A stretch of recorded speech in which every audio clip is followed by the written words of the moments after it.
Jamie's Christmas Worry. "How will he know where I am?" asked Jamie in a small, worried voice.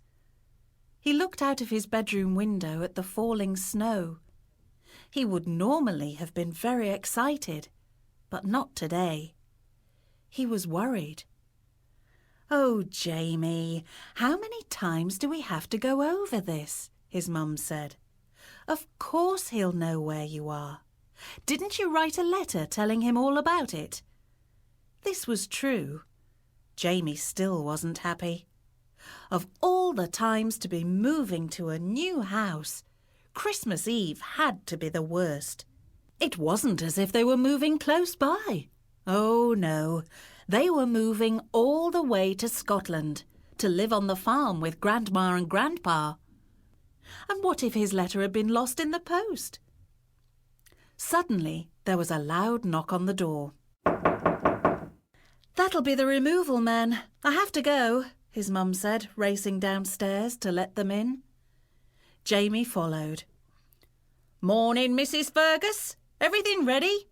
asked Bert, the biggest of the removal men. "Hello again, Jamie. What's the matter?" he said, seeing Jamie's sad face. "How will he know where I am?" Jamie asked Bert. "It's a long way to Scotland."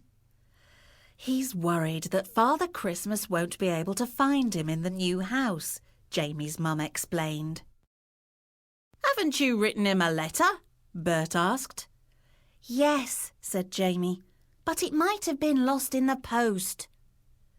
"Don't worry," said Sam, Bert's helper. "I used to be a postman. Extra special care is taken with Father Christmas's letters. Your letter won't have got lost." Jamie thought about this, but he wasn't so sure. "What if—" "That's enough, Jamie," his mum said.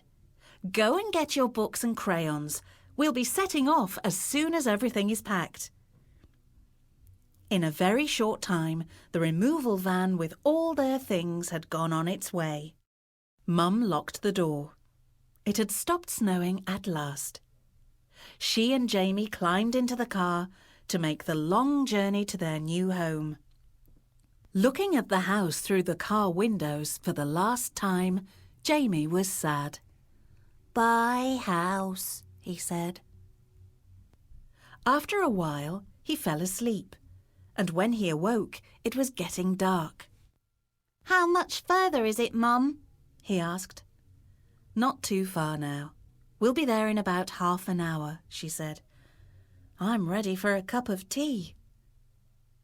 Driving through a small town, Jamie could see every shop window twinkling with Christmas lights. He could hear a band playing carols in the square and see people hurrying with their last-minute shopping. Jamie looked at the children with their mums and dads. "I bet Father Christmas knows where they live," he whispered to himself. Passing rows of houses, he could see Christmas trees lit up in the windows. "We won't even have a tree this year," he thought. Leaving the lights of the town behind, the road snaked on in the darkness. Finally, his mum said, "Look, Jamie, we're here. Can you see the lights of the farm?" Driving into the farmyard, the snow started falling again. The door of the house opened, and standing inside was his dad. Behind him, Grandma and Grandpa were waving. "Come inside. You must be tired out," Dad said, putting his arms around Jamie and his mum.